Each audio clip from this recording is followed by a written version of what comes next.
Electric Talk Radio. You're in to all things music.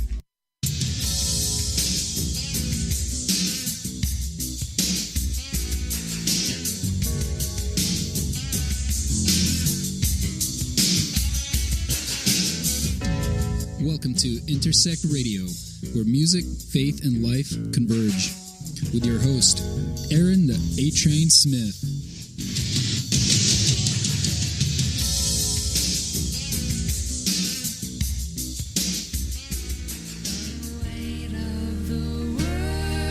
The weight of the world is strong for the weight of the world.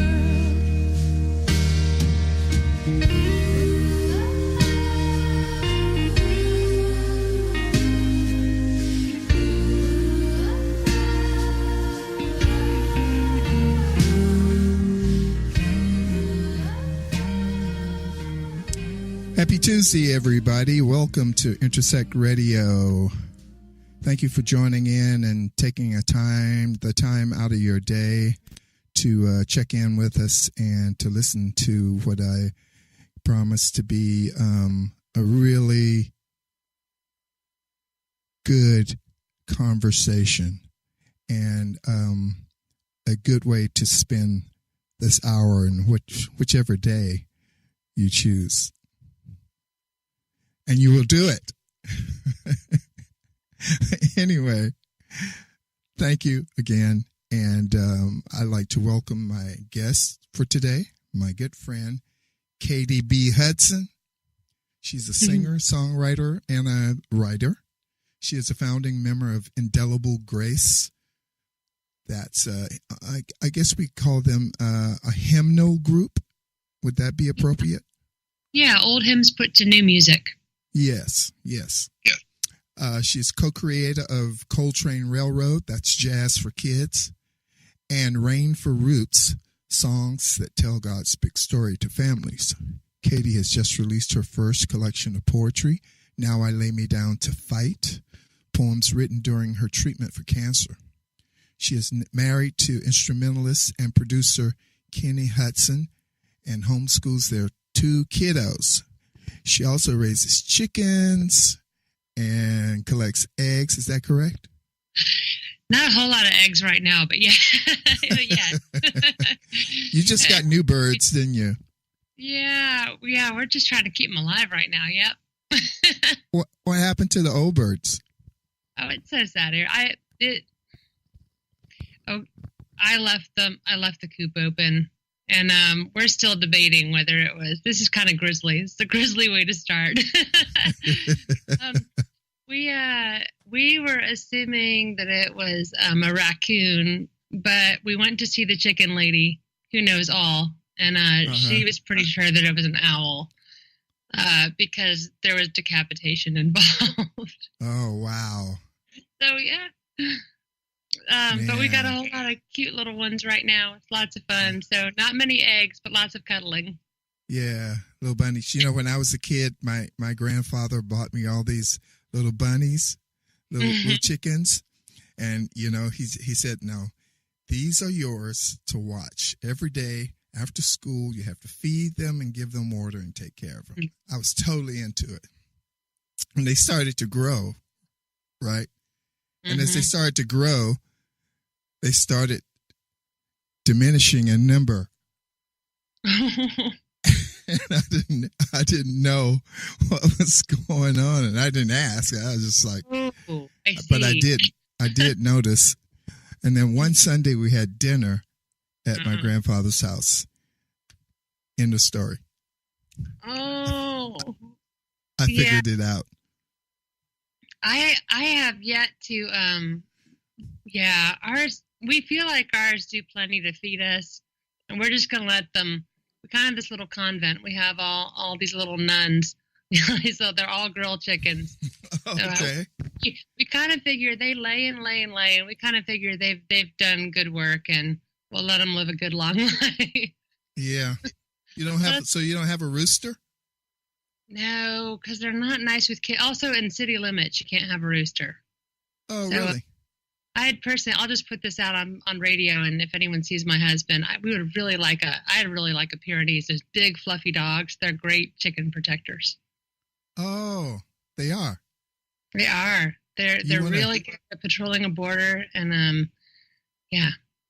I've gotten really good at slingshot lately too. I'm a pretty dead eye. So you don't have a top over the coop? We do. We've got a coop and we've got a run where they're pretty safe. But when they're big enough and they can kind of defend themselves, we let them range in the yard. But there's hawks or death from above, and, right.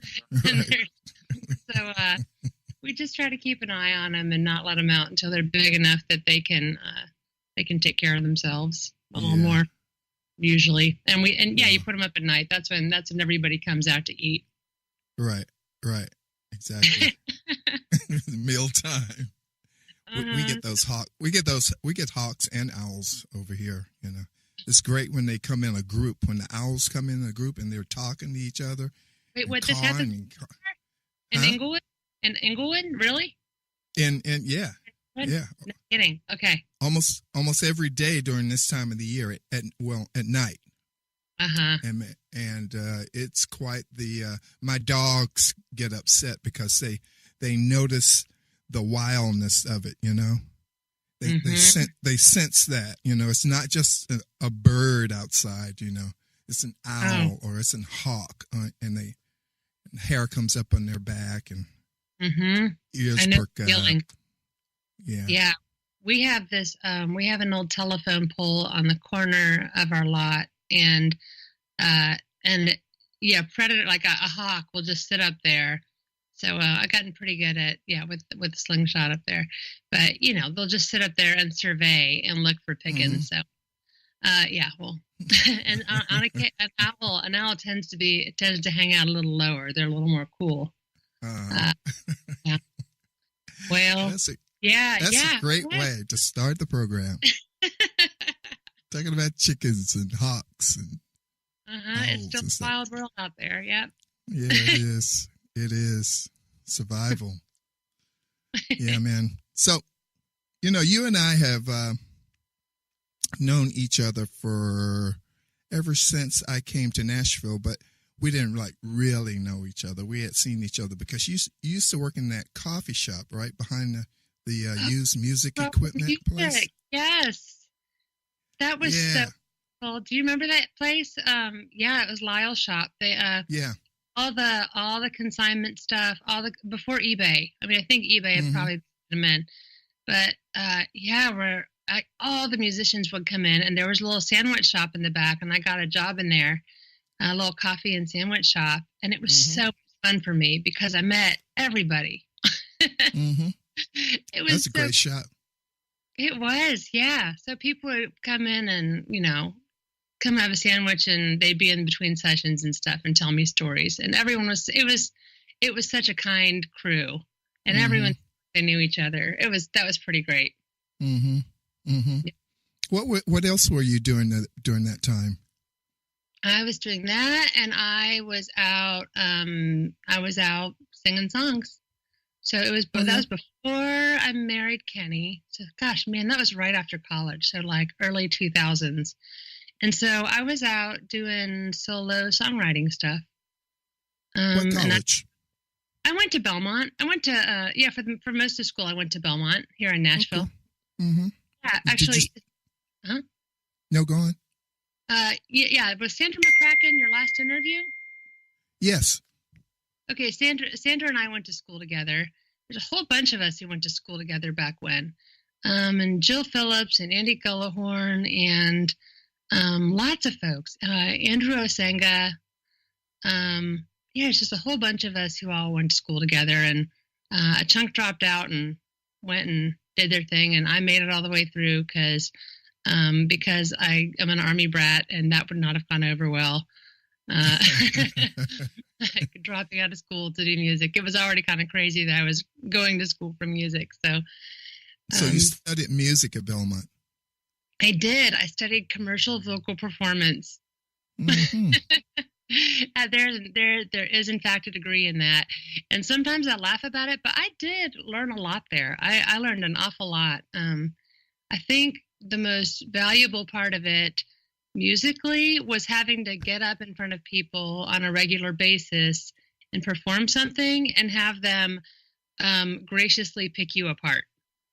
Mm-hmm. That's a really helpful thing to do if you're going to go sing in front of folks. To have someone say, "Do you know you do this weird thing with your hand all the time?" Or, "Yeah, you're doing that thing again with your voice, and I think you could do this." Yeah. It's we great. used to, at Community Bible Church, they had this program called Theology for Breakfast. And part of the program was that you had to prepare a sermon and deliver it in front of the rest of the class. And the class would do just that, critique you, you know. It's like, yeah, every time you get ready to say a certain thing, you move your hand or you twitch or something, and you say "but" too much, and, you know, stuff like that. Or, would you really dress like that for your congregation? I know you're on your way to work, but... I know we can't see each other right now, but because we were doing this, and I stepped out of momming for a while here today, I put on a skirt and lipstick because it's like putting your game face on. All right. I just All gotta. right. That's cool. Yeah. So you're dressed for the part. Yeah. Yep.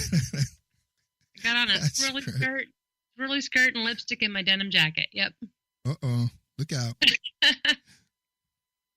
So, Katy, where are you from? I don't know too much about you prior to Nashville. So I'm an Army brat. So my folks are from Western Pennsylvania. They're from Oil City, Pennsylvania, and they were high school sweethearts. And then my dad was going to get drafted in Vietnam, so he signed up, and he had been thinking about going to radio. So he went into the Signal Corps in the Army, because it was kind of similar. And he ended up being a really good soldier. So he was in the military for 30 years. So all of my growing up years were Army years. So I was born in New Orleans. I have a birth certificate that's signed by Moon Landry, and it's got all of my rights as a Cajun. Who is Moon Landry? He was the mayor. He was the mayor. Was he the governor then? Someone's going to correct me if I get this wrong. Had Louisianan. Wow. Had New Orleansian. I don't know. But it says that all the things that I can do as a Cajun. It's kind of fun. But I was there, and then I was born in New Orleans. Yeah. Well, you know, like eating crawfish and all the things that you can, you can do like you mean it. And then I lived in Germany in a couple places, and then we moved to Pennsylvania, and then we moved to Georgia, Augusta, Georgia, and then we moved back to Germany, and then we moved to DC. And so a big chunk of elementary school was Germany, and then DC was that was then the end of elementary up through high school. And that was pretty neat. That was a pretty great way to be a teenager, because I had enough autonomy at that point that I could go hop on the metro and go downtown, and I could go hang around at the Smithsonian's and on the mall and go take acting lessons at the Shakespeare, like the Folger Shakespeare Theater. And it was cool. It was a really neat way to be a teenager. And Germany was a great way to be a kid. I mean, my parents were my parents were really good at, on a soldier's budget, figuring out, like, they were really good at Europe on $5 a day. So they were constantly taking us all over the place. It was really neat. Wow. What was your dad's specialty? Well, this is the fun thing to tell people about my dad. He was in charge of the red phone at the end of his career, like the press the button phone. So my dad was the first guy I knew who had a mobile phone. Like, he had one in a brief, like he had this enormous, the first ones that you see that are in a briefcase. Mm-hmm. And he had this encoded phone beside our bed, like this encrypted phone that we didn't know what it was, but it was beside my parents' bed. We just knew that we shouldn't mess with that. Yeah. Yeah. And that was his job, guarding the phone, huh? It was at some point. I think one of the things he was most proud of was commanding the 97th Signal Battalion in Germany. He loved bureaucracy and politics was not really his bag. He really didn't like that kind of thing at those levels. He really liked on the ground, helping to make young leaders. He loved to encourage young soldiers. Mm-hmm. Both of my parents they've in ever so many ways, they've loved to find young people and help give them a leg up. Cool. That's the aspect of it that I think really kind of charges batteries. Mm-hmm. Yeah. Did you learn German while you were in Germany? When I was a kid, I could speak to other kids in German. And a couple of years ago here, I got on a website. And so last year when I had cancer last year. And right before that, I was 19% fluent. According Really? to the site. And then it kind of fell off. But 19%. Is that like, what time is it? Hello, Auf Wiedersehen. Yeah. I mean, how about this? I can read it better than I can speak it right now. Okay. I did an album with my husband 7 or 8 years ago of all these old German hymns, and it was really fun to dig through and find my favorite translations. I thought about translating them, but then I found this amazing old British gentlewoman named Catherine Winkworth, who had translated all of these old German hymns when the German ambassador said, "You guys should know about these," and translated all these beautiful old German hymns. So we took a chunk of those and recorded them on this album called Ghostly Songs, which is the literal English translation for a geistliche Lieder, which would be spiritual songs or holy ghostly songs. Oh. So And is that available? yeah, it is. Let's see. I think it's at kennyandkaty.com. Okay. And Katy is Katy, folks. Yeah. So In case you were wondering. Kind of sitting there. It's been a little while since we've gotten to work together. Kenny's been on the road a lot for a little bit. But yeah, it's kind of sitting there. Yes, you can still get it. Now, how did you come about forming Indelible Grace? What was the start of that? Okay, so I was in Sunday school. I used to go to Christ Community Church down in Franklin, Tennessee. Mm-hmm. And I went there. So I transferred to Belmont, 1, because they had this commercial vocal performance program, and 2, because I heard about this guy. He was a pastor named Kevin Twitt. Mm. And I heard that I got a letter from a friend actually saying, "Hey, you should find out about this. There's this guy named Kevin Twitt." And you know Wes King, Aaron? No, I don't. Wes King, yes, I do. You know who he is, yeah. I heard, so Wes King is having this discussion group at his house here in Nashville. I was in Pennsylvania at the time. And you can talk with this guy named Kevin Twitt. He's having this discussion group where you can talk about all of life as though God has something to do with it. And what I didn't know at the time was that I was kind of falling backwards into a Francis Schaeffer idea that, which is, actually just a Christian idea. But Francis Schaeffer had done a fantastic job in his time. And through Labrie ever since, through his organization of saying, God cares about everything. Everything matters to him. Nothing doesn't matter. And I think having somebody put it in those words just sent a shiver down my spine. And it resonated with something I knew that I knew. I'd been in churches my whole life, but I had never heard anybody say that like that. And it made me realize that maybe it had been implied to me that he cared about some things more than others. And so I transferred to Belmont because 1, for the music, and 2, because Kevin Twitt was talking about all of life as though God had something to do with it. So I was hanging around with him and in his Sunday school class, and Kevin was digging up all of these old hymns that didn't have tunes anymore. He's a Man, that he loves books. Kevin loves books. He loves records. You guys would have a famous time. And he had all of these young songwriters, all of us in college and just getting out of college, in his Sunday school class. And he started handing out these hymns, these hymnals, and saying, nobody has written music to these. You guys take these, put some music to them. Go for it. So he handed me a book called Gadsby's Hymns, a guy named William Gadsby, and they resonated so deeply. And we were all just we were just drinking this in. And it was amazing for us as kids in the early 2000s, young adults, to find how entirely relevant these hymns from the 16th and 17th century were, that they were dealing with the same stuff. Sandra put music to a beautiful one. Sandra McCracken put music to one called Dear Refuge of My Weary Soul by Anne Steele, for example.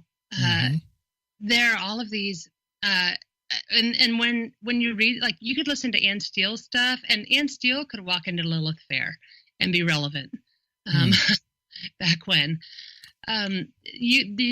The things they were dealing with sorrow, with heartbreak, with does it all matter, with the depth of brokenness in the world. It was just so comforting, I think, for us in our young 20s. We're wrestling with all the stuff, to go, oh, wait, this is nothing new. And these people have considered these things.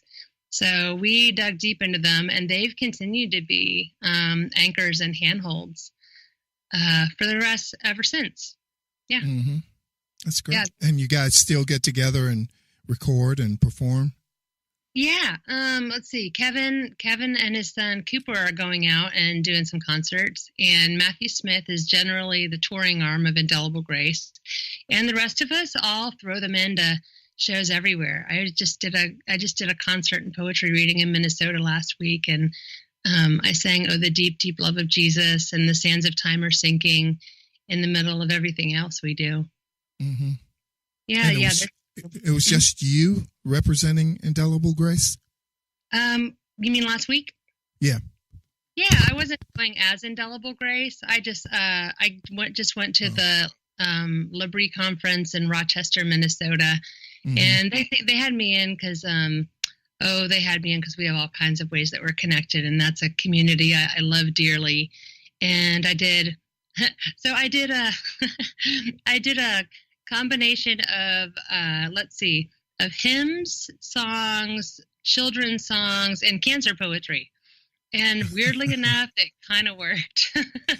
Did you give me that Juice Jack? No, I didn't. I didn't do any Coltrane songs in this context. And then at the end, they asked me for an encore, and somebody asked me to do a Coltrane song. So I did the Belly Button song, right? Oh, you did the Belly Button song. I did. Cool. I miss playing with you, Aaron. Did you tell these people yet that you played drums with Coltrane Railroad? No, I haven't told them yet. Oh, Aaron played drums with Coltrane Railroad. And it was one of the highlights of my life. I love when you play drums. Oh my gosh. Thank you. Thank you. Yeah. I love doing that gig. It's so great. And for those of you that don't know, it was in the introduction. Coltrane Railroad is a jazz record for kids.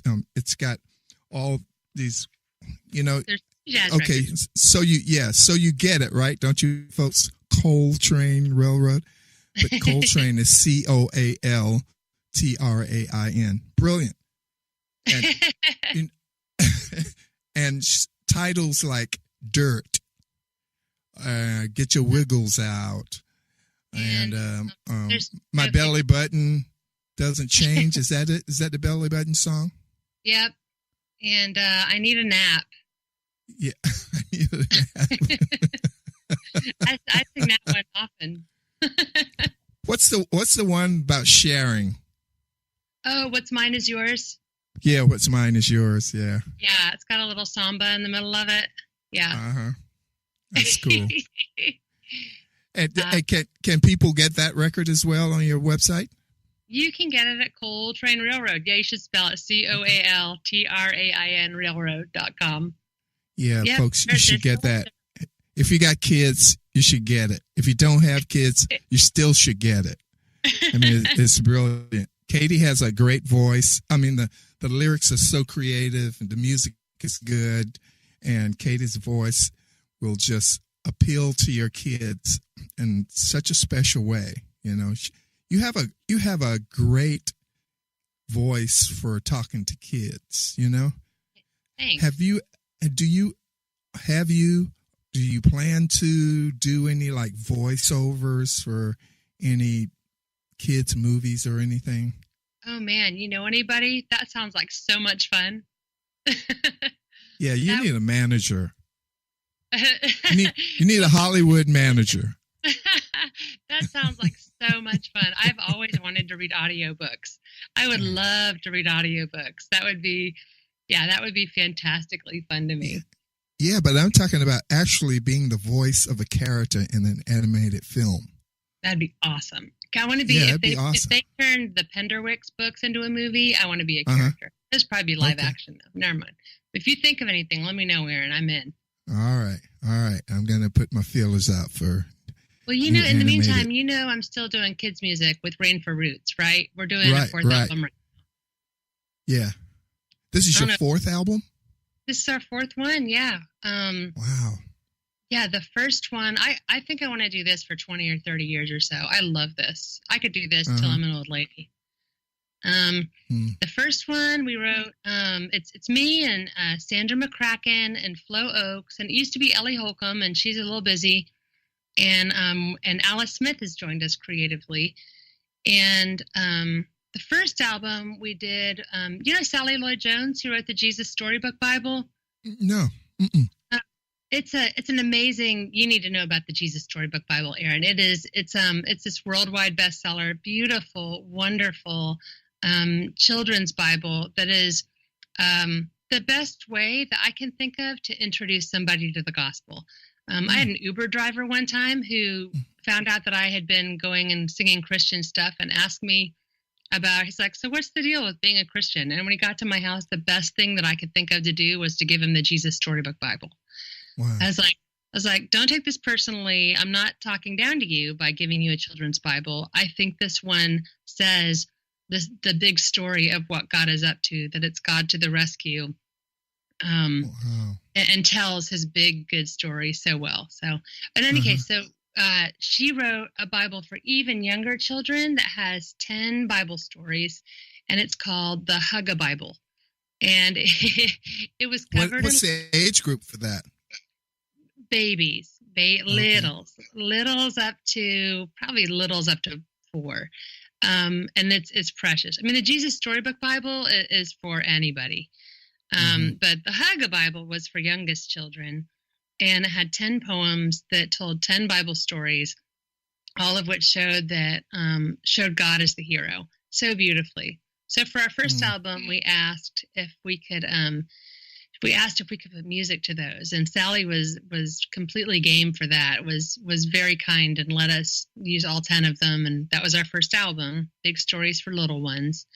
And then the second album, we wrote all of the words, Flo and Alice and I, and it's all in the parables, and it's called The Kingdom of Heaven is Like This, because we kept running across that phrase, Kingdom of Heaven is like this. It's like a coin. It's like a lady who's lost her coin. It's like someone who's a son who's run away. It's like a sheep. And so we have a whole album of parables. And then the third one, people kept saying, y'all should do a Christmas album.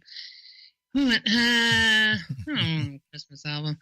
But we're like, on the other hand, though, we'd be more than excited to do an Advent album, because I don't know that there are a lot of resources for children in that space. We made an album. You're probably correct. Yeah, that was kind of what we found. I think there's more happening, but we wrote an album called Waiting Songs, because so much of Christian life is about waiting. It's about the already and the not yet, and that in between space of preparing our hearts and hoping and trusting and having faith in what we haven't yet seen that we know. Right. Trusting in the not yet. Yes. Yes. Yeah. And the already. And the already, yeah. And the already. Because So it's going on. That's the third one. And now we're spending a lot of time in the Psalms. And we're looking at the Psalms have so much imagery from the world that God has made, and they cover the entire emotional spectrum of the human heart. And they have so much to do with each other. So we've been writing songs about birds, like being a lonely, like an owl. Hear the owls again. Like an owl, lonely in the night, like a sparrow, like a sparrow on a roof. I lie awake. And we've been writing about stars and sparrows and, hanging around the Psalms a lot. So I can't wait. Yeah, we're almost done. Oh, you are. How do you guys get together to write? Well, in any way we can. Okay. We've all got kids. We've all got things going on. Sandra's, really busy doing her Sandra things. And Flo and I are both homeschooling our children and both have other creative projects. Flo works for Arasha, which is a Christian environmental organization, and writes their summer VBS curriculum about creation care. I've been writing poems and homeschooling these kids, and Kenny's on the road a lot. So it kind of tends to happen. It's funny. We don't even start the discussion unless we're ready, because it's such a strong chemistry when it happens. It's neat. And so that's great. This one has been interesting. We took a couple of years off between the first 3 albums and this one. And when we got together, this one feels like it's happened slower and in a more considered way and deeper. And it's been neat because it's been this deepening of all of our friendships, where we've all been friends for a long time. And there's something sweet about when creating an album deepens your friendships, and when an album gets deeper because your friendships have gotten deeper. It feels, when you make music over a long time, you know what I mean? Mm-hmm. That's great. So, and how long have you been working on it so far? This album? We started this one in the summer. Okay. Yeah. So we wrote every month. We had a season where we were writing every week, and then we started pulling it together and getting ready to do an album. But we kind of took our time before we up and actually.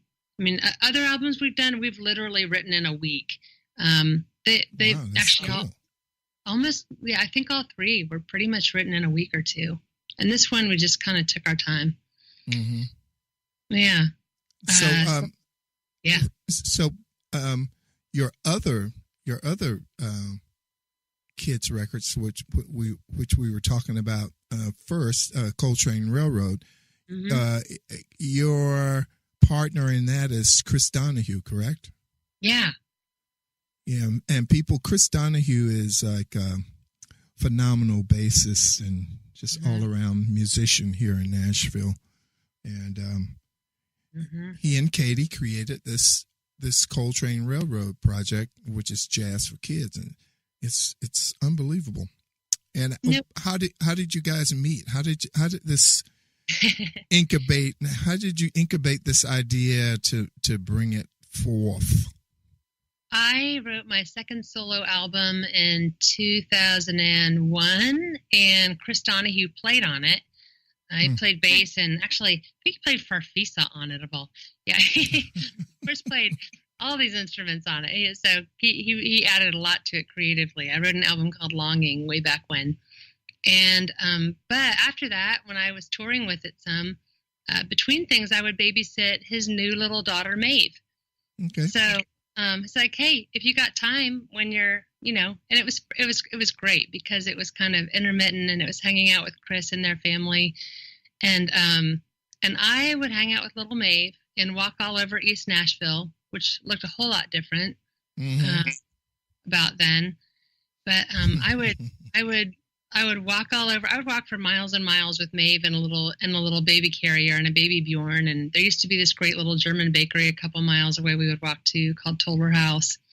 And as I would walk all over East Nashville, and as I would play with Maeve, and as I would build blocks with Maeve, we would write. I'd just walk all over East Nashville.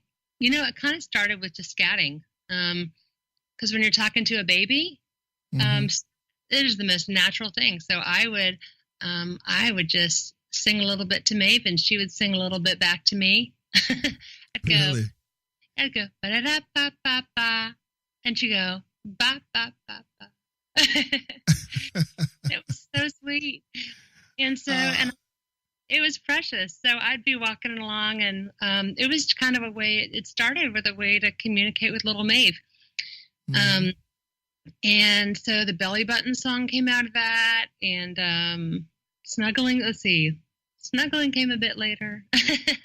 But all of these little songs came out of that. I remember one time I was sitting playing blocks with Maeve, just building towers, and Chris goes, what are you saying? And I was like, I've just been writing some little songs for Maeve. He said, we should do something with that. Okay. So we started writing songs, and boy, Chris is one of my favorite people I have ever written with. I say this every time I talk about him. He is just, I never come out of hanging out with Chris with intentions to write without coming out with something I love. I love writing with Chris. He's just endlessly creative, and it's a really fun, really delightful thing to do. Great. Yeah, he's a great guy. Yeah. He and I just did a project with Phil Madeira. Oh, did you really? Yeah, jazz project that should be out sometime soon. Oh, I want to hear that. Yeah, and it's just so it's great when you play with someone that you can kind of like depend on. You don't worry about where they're going to go, but you're very interested in where they're going because they're going to go someplace interesting, and you want to be there with them. That's how he is as a bass player to this drummer. I love it. That's I learned to be musically. I became a better listener by playing with Chris, because it was so interactive, and he was so engaged. I mean, Chris never phones it in. It's just. It's so excellent, and I learned a lot and also with you. I mean, it's so much. It is such a total treat to play with a fantastic drummer and a fantastic bass player. Thank you. As a vocalist, it's super fun. So, yeah, it's a total treat. Remember the Detroit trip? Yes, I do. That's great. What do you remember? I remember going up to Detroit. I was wondering if I was going to get to talk about this at some point. I remember. Well, we don't have to. No, I know I totally have to. I tell people about this all the time. That we went up there to go play a show, I think north of Detroit somewhere, and we flew up there. And you're like, hey, I was going to swing by the Motown Museum before, and the rest of us were like, that sounds like a good idea. It looks like we got time. We'll go with you. And when you said swing by, I mean, Aaron, you didn't tell us, anything. So we go thinking we're going to go pay our $10 or whatever and go take a tour of the Motown Museum. And we kind of do. And then we don't know that Aaron has an interview to be, Aaron is like sitting down with the curator to be interviewed for the archives of the Motown Museum. Mm-hmm. It's so much fun. It was. Yeah, we got a lot of behind the scenes kind of exposure. That was so cool. Yeah, it was great. Great. I remember taking my little boy, my baby boy Dell, on that trip. Mm-hmm. I remember I was sitting in the corner with Dell, sitting in my lap and just listening to you tell stories, and had my jaw on the floor. It was really fun. That was great. That was so cool. Do you ever get up there again? Cool. Did you ever? Nope, I haven't. I don't know what they're going to do with that. They are building a larger museum now, so really? hopefully hopefully somewhere in their plan they'll play that. Who That's knows? I'm going to go up there and go look for it and go ask for the Aaron Smith archives and see what I get. Yeah, see what you get and let me know. So since you got back from your jaunt last weekend at the Labrie festival, it's not a festival, is it? What is it? A seminar based? Yeah, it's mostly speaking. Yeah, it's mostly talks. Yeah, it's more like a conference. Okay. What have you been doing since you got back? Holding on for dear life because my husband is playing in Australia all month. He's still there? He's still in Australia, yeah. Wow. My husband plays with David Crowder, and they've been over in Australia all month. So, 8 days to go. Cool. So they just do they go to Australia like yearly for a month every year or something? No, this is a one-time thing. Okay. To the best of my knowledge, yeah. First time. It's Kenny's first time, yeah. So we've been having some fun stories. I'm not sure if it's Crowder's first time. First time in 6 or 7 years in any case for the band. That's how far back we go. So. Boy, that's cool. 6 or 7 years with the same band. I know. That's unheard of. He's been a really great boss and friend. Yeah, he's been great. Man. Yeah, so Kenny's been sending us back pictures of enormous magnolia trees and crocodiles, and he was just in Melbourne, and he just went and saw where an AC/DC video was shot. So those are the highlights that we know about. Yeah, we've yet to see marsupials, so we're just kind of hoping for the kids. For the kids, we're hoping. Yeah, right. Dad went here. Look at that.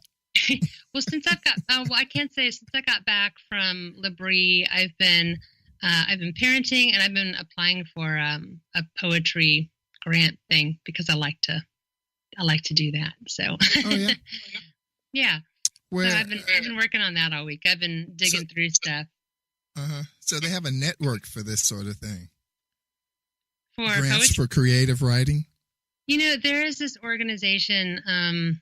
That I'm not sure. I don't know how they feel. I don't know how they feel about me talking about that. I'm not sure how under the radar they are.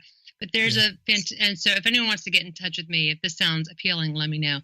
But there's an amazing group who give. I could probably talk about it. It's called the Sustainable Arts Foundation, and they specifically provide scholarships and residencies and things for artists who have young children. Mm-hmm. It's amazing. So. That is great. Yeah, so I've been working on something with them. Mm-hmm. So you have to submit proof of your work and things like that. Mm-hmm. Yeah, so that's been good. I've been gathering and doing that, and we're starting to book shows with Rain for Roots. So I've been working on some of that. Cool. That's exciting to me. I'm looking forward to doing that. So yeah. Either my Kenny Hutson or our buddy Kenny Meeks is going to go out and join Flo and I on the road, depending on the gig. And we're going to go start sharing these songs, which is exciting to me. What sort of venues? Churches, chapels, probably at schools, some radio oriented things, like some radio promoting things. Mm-hmm. Places where there are people who want their children to hear God's good big story. That's great, man. Yeah. That's also, really cool. Hopefully homeschool conventions. We're homeschoolers too, and we're already kind of in that world, so that sounds good. Yeah. So when you submit your poetry, since it sounds like having kids is a prerequisite, right? For what? For your grant. Yes, it is. Okay. So you could take a photograph of your kids with your chickens in the background, and you can go, see how busy I am? I did, in fact, include both my kids and my chickens and my touring husband in in my application. The kids, the chickens, the touring husband are all in the application, as well as the music. Yeah. So yes, this me saying please. It's so nice to have some space to do poetry. Yeah, a little, without having to elbow it out quite so hard. Yeah. Yeah. That's cool. Well, we got a little more time left here, and I want to talk about your book of poetry. Now I Lay Me Down to Fight. I love that title. Thanks. I ran it by a few of my favorite literary people and got a thumbs up on that one. And that was kind of the one. It's the one that kind of resonated with Kenny too, with my husband, and that that's a perspective that I definitely take into account. Now, do you want to share why you wrote this book of poetry? Yeah. So summer before last, I found out that I had inflammatory breast cancer. I had just actually been studying poetry for a week, and had just gotten all of these tools in my arsenal and was ready. Like I had this checklist and this plan of all these projects I was planning on doing.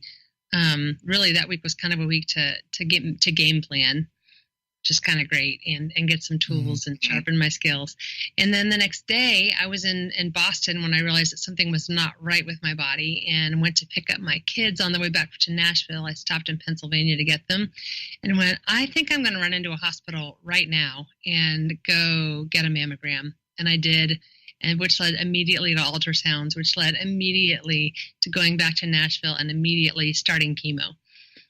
Because I had inflammatory breast cancer is a pretty rare cancer that spreads super quickly. A lot of cancers spread over months, and inflammatory breast cancer spreads over days. Like it multiplies daily. It's wicked aggressive. So I had I had an amazing team, and happened to have people who knew people who immediately got me into treatment, and a fierce oncologist who was on it, who, yes, will be someone I'm in close contact with for quite a while. So I spent the year, as they put it, they with inflammatory breast cancer, they throw the kitchen sink at it. So I had chemo and surgery. I had a double mastectomy, and I had radiation and a couple other little surgeries to boot. And that was the better part of a year. And during it, this thing that suddenly flipped my life upside down, I wrote the whole way through it. It wasn't a plan. It wasn't a plan to write a book. It was, this is how I survive. I survive. I find meaning. I work through suffering. I pray. I let other people know what's going on by writing. So that was, it's the tool and the skill, the ability that I have that lets me convey, and also fling out of me, like it was super hard.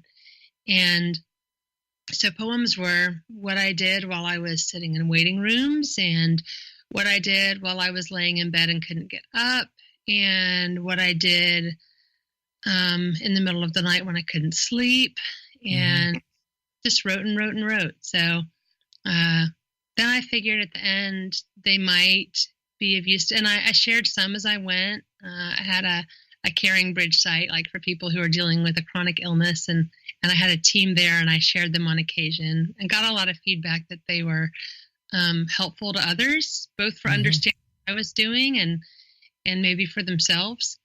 So I did a Kickstarter with hopes of, putting them together in a collection, at least for a few folks, and it went really well. It was funded in hours, and wow. It went really well. And then it was, I was hoping to make $1,000 to make some books, and then I had I think we got to 13,300 something, pretty quick. And I've been selling them since. But my friend Jody put some really beautiful pictures with them, and a guy named David King handmade this book. And so yeah, I put together this collection, and it's generally chronological, so kind of from beginning to end with a few other things to it. But they're just my working through of the whole. Do you have a favorite one? I do. Well, I don't know if I have a favorite, but I'll read you. Did you want to hear one? What's it called? Let's see. Well, it's 2 pages. Is that okay? Uh-huh. Okay. It's called En Route to Canaan, Jericho. Want to hear it? Yes. What are you going to say? I mean, come on. Okay. Okay. Cancer and its accompanying stats can lead a person into the foolish wrestling match of a negotiation with God. If I beat the 33% odds of dying in the next 3 years, can I stick around to finish teaching my children? How about writing my book? How about to travel with Kenny? Can I forgo my high chance of recurrence and be there when my community needs me to speak bravely or create sacrificially or hold my daughter's hand? Body, soul, listen up. This is the same damn deal as before. You've always had a death sentence. You've always had the same odds. You didn't know what they were, but now someone has given you some vague lottery ticket pulled from a front car tire, pulpy and pitted. But for all you know, you could still get hit by a drunk driver, struck by lightning, fall dead of an aneurysm. Your cells could still go singingly along in symphony till 110, blissfully barely blinking through benign decades, blessedly bearing burdens you have enough for at every turn. Which will embolden your prose? Which will sharpen your sight? Which will add peak to your poems? Which will add intensity to your touch? Kindness, forthrightness to your mouth? Empathy to your eyes? Which will draw love out of you? Apparently, this poisonous path. Bear me, Lord. Pie Jesu, parry with this pilgrim. I hereby give up this particular thumb wrestle. I'm laid on my back. It was never any different since you took me in hand. Every hair on my head, every hair broken off, I have always malfunctioned in a malignant mire, and you have always raised me, wiped me, breathed in me, strapped me on the back of a donkey, and taken me to the Four Seasons, with medical miracle makers for my wounds. You stuffed $1 million in my pocket and said you'd come back for me in a bit. Order the room service. That's great. That's great. Yeah, it's we don't think about that until something shakes us, and we have to think about that and how God is always with us, has always been. Knows our everything, where we're going, where we're headed, and and that's when faith and belief really kicks in, to give comfort, to know that there is a comforter, to know that, okay, it's my life has always been in your hands. So it's nothing different now. Here we go. Yes. That's great.